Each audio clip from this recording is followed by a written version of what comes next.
you do without the ball, and Japan really being tested on the latter over the last 15 minutes or so. দর্শক, Almost since the আমি resumption রয়েছি of জাতীয় the অর্থনীতির Facebook page থেকে। hydration break. আজ খেলা Maybe হচ্ছে there's something in the drinks that মধ্যরাত lively, isn't it? 2টা থেকে খেলা শুরু হয়েছে নেদারল্যান্ড বনাম জাপান। Japan's total midfield. ফুটবলের জনক নেদারল্যান্ড 3বার ফাইনালে গিয়েছে, কিন্তু তারপরেও ফাইনালে যাওয়ার পরেও এখন পর্যন্ত বিশ্বকাপ নিতে পারেনি। বিশ্বকাপ নেওয়া তাদের টার্গেট থাকলেও বিশ্বকাপ নেওয়া হয়নি।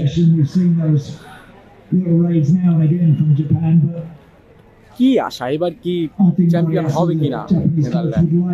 জাপান হচ্ছে এশিয়ার পাওয়ার হাউস। জাপানকে এশিয়ার ব্রাজিলও বলা হয়, অনেকে জাপানকে এশিয়ার ব্রাজিলও বলে থাকেন। জাপান জার্মানি আর স্পেনকে হারিয়েছে ফ্রেন্ডলি ম্যাচে, ব্রাজিলকে আর ইংল্যান্ডকেও হারিয়েছে, কিন্তু আজকে আমরা এখানে দেখতে পাচ্ছি জাপান নেদারল্যান্ডের বিপক্ষে খেলছে। এখন পর্যন্ত এতক্ষণ পর্যন্ত অ্যাটাকের মাত্রা ঠিকমতো হলেও এখন পর্যন্ত গোল দেওয়া সম্ভব হয়ে ওঠেনি।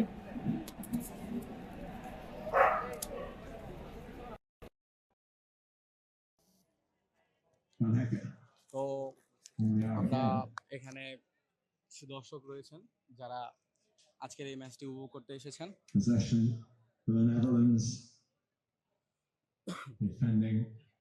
40 মিনিটের কাছাকাছি প্রায় এখন পর্যন্ত নেদারল্যান্ডও গোল দিতে পারেনি, জাপানও গোল দিতে পারেনি।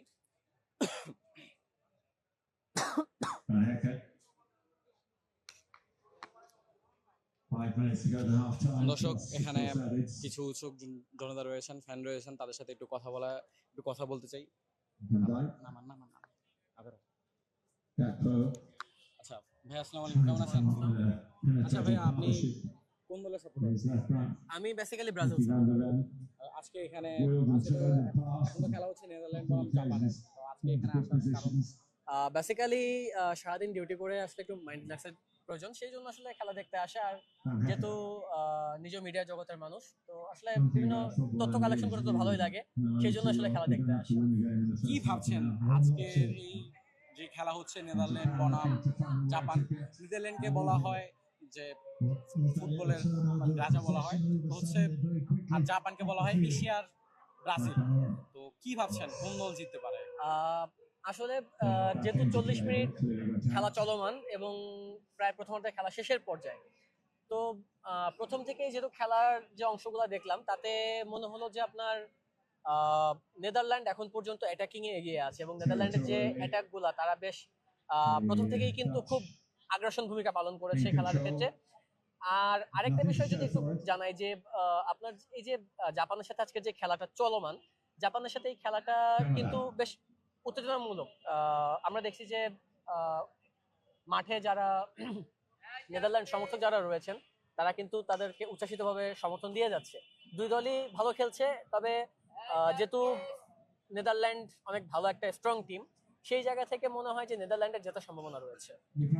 জাপানকে এশিয়ার পাওয়ার হাউস বলা হচ্ছে, জাপানকে এশিয়ার ব্রাজিলও বলছেন অনেকে।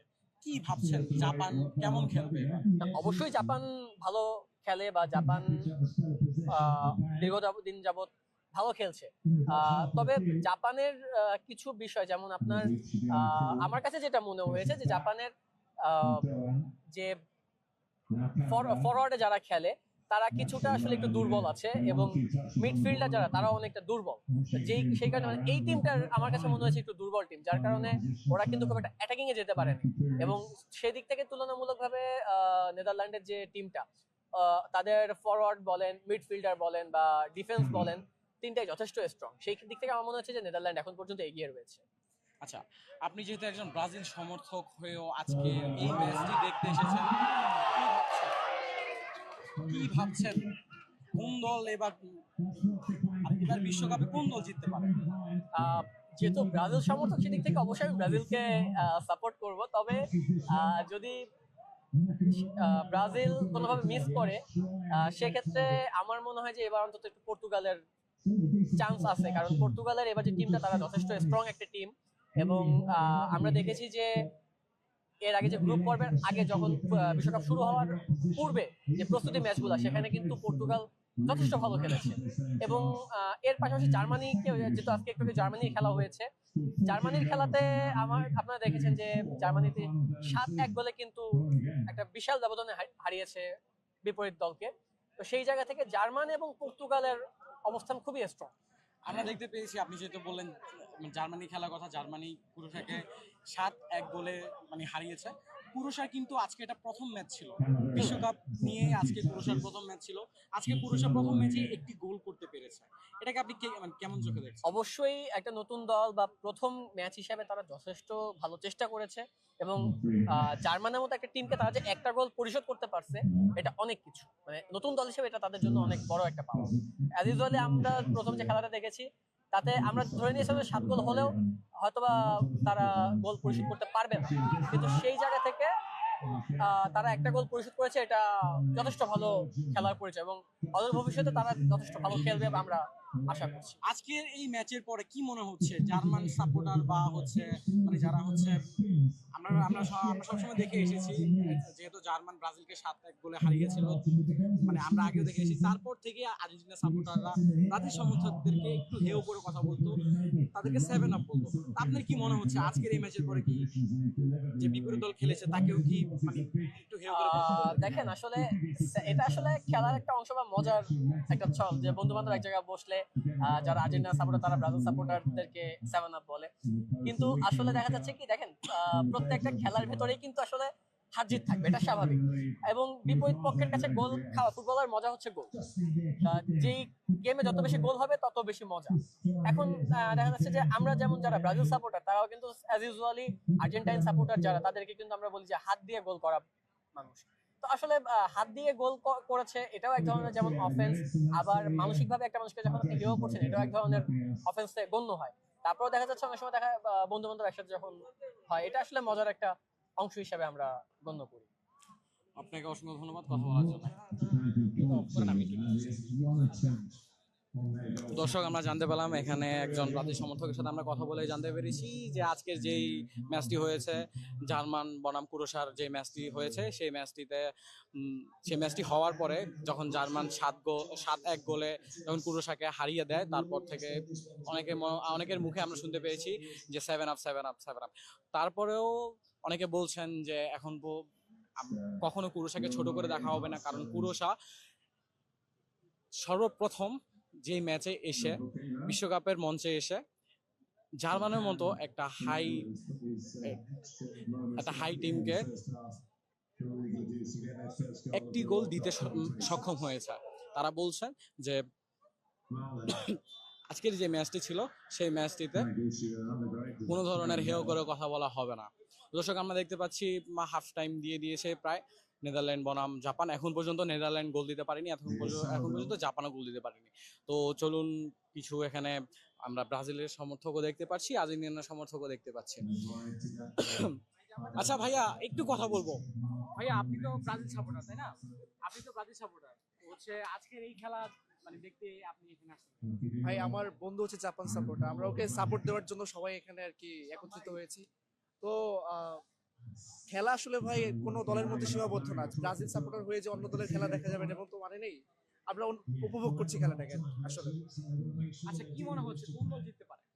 ভাই, খেলার আমি হাফ টাইম দেখার পরে মনে হলো কোনো পেস নাই খেলার মধ্যে এখনো। তো নেদারল্যান্ড হয়তো একটু এগিয়ে থাকবে, যেহেতু ইউরোপের দেশ, ওদের একটু পেস বেশি থাকে খেলে। তবে জাপান ভালো খেলছে, কয়েকটা অ্যাটাক করেছে, ওদের খেলার মধ্যেও ভাব আছে, খারাপ না, ভালো খেলছে। এখানে একজন ব্রাজিল সমর্থকের সাথে কথা বলে জানতে পারলাম এখানে তাদের বন্ধুরা এসেছে, যারা আমরা দেখতে পাচ্ছি এখানে তাদের বন্ধুরা এসেছে যারা জাপান সমর্থক। একটু তাদের সাথে কথা বলা যাক। ভাইয়া, আপনারা দুইজন এখানে জাপান সমর্থক রয়েছেন, আপনি হচ্ছে জাপান সমর্থক কি কারণে? অন্যান্য দল থাকা সত্ত্বেও জাপান কেন সমর্থক? 2018 সালে খেলা ভালো লাগছিল, তো সেখান থেকে কি ভাবছেন জাপানের যেহেতু মানে বলা হচ্ছে, মানে জাপানকে বলা হচ্ছে এশিয়ার পাওয়ার হাউস বা বলা হচ্ছে এশিয়ান ব্রাজিল, তো কি ভাবছেন আপনি? খেলা দেখি ভাই কি অবস্থা হয়, জিতবো। আজকে নেদারল্যান্ডের যে বিপক্ষে যে জাপান যে এসেছে, তো আপনি কি ভাবছেন নেদারল্যান্ডকে কয় গোল দিতে পারবে? 1-0। আর নেদারল্যান্ড কি কোনো গোল দিতে পারবে না? অসংখ্য ধন্যবাদ ভাই আপনাকে। ভাই, একটু আপনার সাথে কথা বলা যাক। আপনি কি কারণে কারণে আপনার হাতে দেখতে পাচ্ছি জাপানের একটা পতাকাও রয়েছে, আপনি কি কারণে হচ্ছে আজকে জাপান, আপনি কি কারণে জাপান সমর্থক? যে গার্লফ্রেন্ড ও হচ্ছে গার্লফ্রেন্ড হচ্ছে জাপানিজ, ইলাভস অ্যাকচুয়ালি জাপান। আমাদের ভাবি হচ্ছে জাপানের সমর্থক, সে কারণে আমার বন্ধু জাপান সমর্থন করে। তো এটাই হচ্ছে মেইন রিজন আসলে। আপনি একজন আর্জেন্টিনা সমর্থক হয়েও আজকে যে আমরা কিছুক্ষণ আগে একটা ম্যাচ দেখতে পেয়েছিলাম যে জার্মান আর ক্রোয়েশিয়া, তো সেই ম্যাচে 7 গোল দিয়েছে জাপান, সেই ম্যাচে জার্মান 7 গোল দিয়েছে। তো আপনারা কি মানে কিভাবে দেখছেন? আপনারা কি ব্রাজিলের মতো করেও কি ক্রোয়েশিয়ার মানে যে মানে সাপোর্টার রয়েছে তাদেরকে কি আপনার হে করে কথা বলবেন? আমরা সেভাবে দেখছি না, কারণ হচ্ছে সেই ম্যাচটা আমরা আমাদের হলেই দেখেছি। আমাদের ফজলেরাবি হলে হচ্ছে আমরা ফ্রেন্ডরা সবাই ছিলাম, আমার ব্রাজিলের ফ্রেন্ডরা ছিল, আমরা আর্জেন্টিনার ফ্রেন্ডরা ছিলাম, জার্মানের ভাইরা ফ্রেন্ডরা ছিল, তো সবাই একসাথে খেলাটা দেখেছি। তো একটু তো মজা হয়েছে, একটু তো ব্যাকল্যাশ ছিলই যে 7-1। তো ব্রাজিলের ফ্রেন্ডরা চাচ্ছিল যে 7-1টা কোনোভাবে কাটানো যায় কিনা, জার্মান শেষে একটা গোল দেয় কিনা, তো আলটিমেটলি সেটা হয় নাই, 7-1 রয়েছে। তো ব্রাজিলের ফ্রেন্ডসরা হচ্ছে হালকা একটু আপসেট, হয়তো পূর্ণ স্মৃতি তাদের হয়তো মনে পড়ে গেছে। আমরা যদিও তাদের আসলে ব্যাকল্যাশ দেইনি, তারা নিজেরাই নিজেদের স্মৃতিচারণ করে নিজেরাই হয়তো আপসেট হয়ে গেছে, তো এইটাই আর কি। আচ্ছা ভাইয়া, আপনিও এখানে রয়েছেন আর্জেন্টিনা, আপনিও এখানে আর্জেন্টিনা সমর্থক রয়েছেন, তো আপনি কি ওদের সাথে মানে কি কারণে এখানে এসেছেন? মূলত আপনি কি কারণে এখানে এসেছেন? মানে আজকে তো জাপানের আসলে খেলাটা হলো এভারেজ একটা খেলা, ঠিক আছে? জাপানের খেলাটা এদের স্পিড বলেন, মানে এত সুন্দর করে পাসিং বলেন, এগুলো সব জিনিস আমাদের মুগ্ধ করে একটা জিনিস। আর সহ আরেকটা কারণ হলো, মেন হলো আজকে আমার বড় দাদা হলো একটা জাপানের জার্সি আমার গিফট করছে, কিন্তু সেটা আমি হলে রেখে চলে এসেছি আবার। কিন্তু সেই জন্য হলো মেন খেলা দেখতে আসে আমাদের। আর খেলা দেখা আসলে যে কোনো দল সাপোর্ট করতে হবে তারপরে খেলা দেখা এটা না, খেলা একটা মজা, একটা আমেজ, সিনিয়র জুনিয়র একটা মিলবন্ধন। এজন্য আমি মনে করি যে আমাদের সবাই উচিত যে হলো যে কোনো সময় যে কোনো এরকম বড় বড় যখন হলো আমাদের প্রোগ্রামগুলো হবে তখন যেন আমরা একসাথে হলো খেলাটা দেখতে পারি। ভাই আপনাদের আচ্ছা, আমরা জানতে পেরেছি যে আমাদের যে নেদারল্যান্ড দলটি রয়েছে তারা হচ্ছে 3বার ফাইনালে গিয়েছে, 3বার ফাইনালে যাওয়ার পরেও এখন পর্যন্ত তারা কোনো কাপ নিতে পারেনি। তো কি ভাবছেন, এবার কাপ কি নেওয়া হবে কিনা নেদারল্যান্ডের? গতবার থেকে আমার মনে হয় না এবারে মানে নিউজিল্যান্ডের খেলাটা এবার একটু খারাপ, ঠিক আছে? কারণ ওদের এখনো পর্যন্ত যে পুরোনো যে প্লেয়ারগুলো সেগুলো ওরা রাখছে, এখনো পর্যন্ত নতুন যে ইয়তের যে ইয়েটা আমাদের সেটা আমাদের কম লাগছে এখনো পর্যন্ত। সেই জন্য আমার মনে হয় যে হয়তো রাউন্ড অফ 8 পর্যন্ত যাইতে পারে, কিন্তু ফাইনাল খেলার সম্ভাবনা এবার একটু কম। কি ভাবছেন এবার ফাইনাল বা এবার ওয়ার্ল্ড কাপ কে নিতে পারবে? এইবার ওয়ার্ল্ড কাপ যদি আপনি চিন্তা করেন একটু সব দিক থেকে, যে যখন 22-এর আমাদের এর আগের ম্যাচে ওয়ার্ল্ড কাপ জেতার পরে আর্জেন্টিনা বলেন, যে মেসি বলেন, ডিপল বলেন, এটা কিন্তু সবাই হলো ইউএসএ তে চলে গেছে, ঠিক আছে? একটা কন্ডিশন কিন্তু অনেক কিছু ম্যাটার করে একটা পরিবেশে খেলার জন্য, কারণ সবাই দেখবেন শীত প্রধান দেশে খেলে, বাট হলো তারা কিন্তু গরমের মধ্যে সেই জিনিসটা তাদের কাছে এখন খুবই ন্যাচারাল হয়ে গেছে এদের কাছে। সো আমি মনে করি যে এখনো পর্যন্ত যদি আমি চিন্তা করি যে আমরা গতবার নিয়েছি, কিন্তু এইবারও আমরা আশ্বাস যে হলো আর্জেন্টিনাই নিবে। কিন্তু যদি এখন যেহেতু রোনাল্ডো পাই নাই বলেন, বা আরো হলো ব্রাজিল অনেকদিন ধরে পায় নাই, সো এটা একটা কম্পিটিশনের মধ্যে দিয়ে যাবে। যদি আমরা নিও তাও খুবই আমাদের ক্রিটিক্যাল একটা মোমেন্ট থাকবে এটা। ধন্যবাদ ভাইয়া।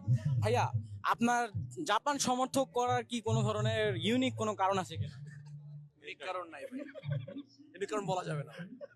আপনি যা ভাবছেন তাই বলা যাবে না ভাই। আপনি কি জাপানি পছন্দ করেন? আচ্ছা দর্শক, আমরা এখানে যে একজন জাপান সমর্থকের সাথে কথা বলে জানতে পারলাম তিনি জাপানি পছন্দ করার কারণ বিদায় তিনি আজকে জাপান সমর্থন করছেন, তার কারণে যে নেদারল্যান্ড বনাম জাপানের যে ম্যাচটি রয়েছে এই ম্যাচটি তিনি আজকে খেলা দেখতে এসেছেন। তো দর্শক, এই পর্যন্ত ছিল আমার কাছে, হাফ টাইমও দিয়ে দেওয়া হয়েছে।